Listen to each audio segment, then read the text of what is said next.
பிரபலமான நடிகை நயன்தாரா வந்து என்ன பண்ணுறாங்க, அவங்க வந்து ஒரு நாப்கின் கம்பெனி ஆரம்பிச்சிருக்காங்க. மென்ஸ்ட்ரல் ஹெல்த்தும் அது பற்றின அவேர்னஸ் வந்து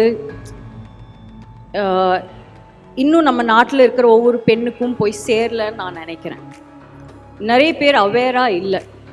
நம்ம வேறு வேறு பேர் வச்சு வந்து ஒரு சானிட்டரி நாப்கினை வந்து நம்ம வந்து சொல்கிறோம், எனக்கு அது வாங்கிட்டு வாங்கலை, இது வாங்கிட்டு வாங்கலை அப்படின்னு நம்ம சொல்கிறோம். எப்போவுமே நம்ம எந்த சானிட்டரி நாப்கினோட பேர் நம்ம வந்து இது வரைக்கும் எடுத்ததும் கிடையாது, சானிட்டரி நாப்கின்னு சொன்னது கிடையாது.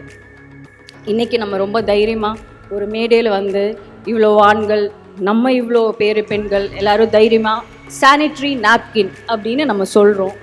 அதுவே ரொம்ப ரொம்ப மிகப்பெரிய மாற்றம் அப்படின்னு நான் நினைக்கிறேன்.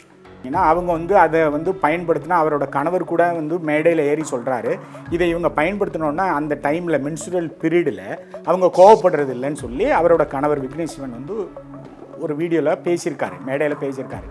இப்போ நம்ம வந்து இந்த பேட்டியின் வாயிலாக நயன்தாரா மேடத்திட்டே கேட்குறேன், அதாவது தமிழ்நாடு ஃபுல்லாக இருக்கிற பெண்கள் ஒரு 120 ரூபா கொடுத்து உங்கள் படத்தெல்லாம் நாங்கள் தமிழ்நாட்டில் இருக்கிற பெண்கள் பார்க்க போய் தான் இன்றைக்கி நீங்கள் வந்து இவ்வளோ பெரிய உயரத்தில் பொருளாதார ரீதியாக இருக்கீங்க.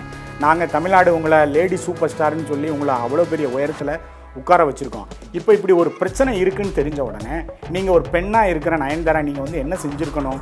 இப்போ வந்து இந்த நாப்கினில் கெமிக்கல் இருக்குது, அதனால் ஒரு கர்ப்பப்பை புற்றுநோய் வருது, ஹார்மோன் இம்பேலன்ஸ் ஆகுது, இதெல்லாம் நீங்கள் தெரிஞ்ச உடனே நீங்கள் ஒரு ஆர்கானிக் நாப்கின் நீங்கள் வந்து ஒரு கம்பெனி ஆரம்பிக்கிறீங்க, அதை வந்து விளம்பரப்படுத்துகிறீங்க, அது ஒரு வர்த்தகம் பண்ணுறீங்களா?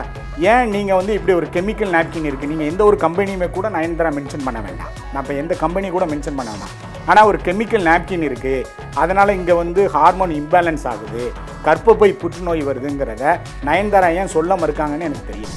பாளையங்கோட்டையிலே எங்கள் ஐயாவை பாருங்கள்.